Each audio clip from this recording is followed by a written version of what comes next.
Refined farming simulation.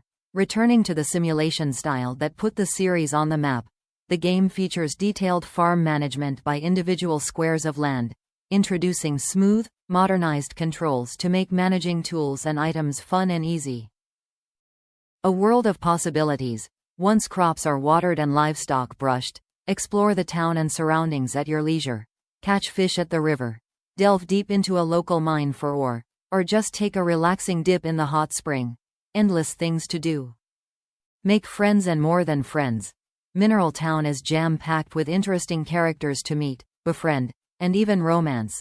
Learn their stories, help them in their times of need, and become an integral part of this lovely community. Each season is eventful. Beyond farming, fishing, and raising livestock, enjoy seasonal events like animal contests, a fetch competition with your pet, mochi making more. Each requires different skills and will bring you closer to your fellow townsfolk. Top reviews from the United States. An essential addition to the Story of Seasons line. I've been playing Harvest Moon, Rune Factory, SOS since I was in grade school, so by this point I like to consider myself an expert. I believe this is a remake of the GBA game, Harvest Moon, Friends of Mineral Town, which has overlap with Harvest Moon 64. Harvest Moon 64 is the incarnation I am most familiar with, so it was really interesting to see all the familiar faces in new contexts. The premise is pretty familiar across all games. You are a city person who has decided to return to farm life.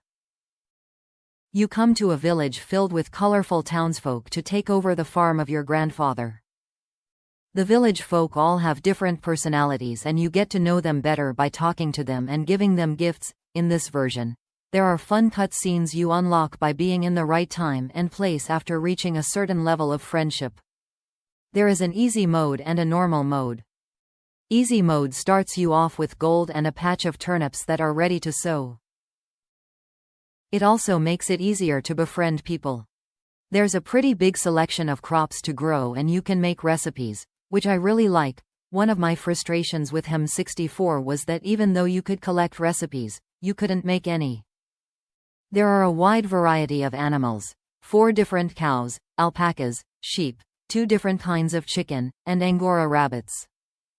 You can also forage, like many other games, and purchase fruit trees.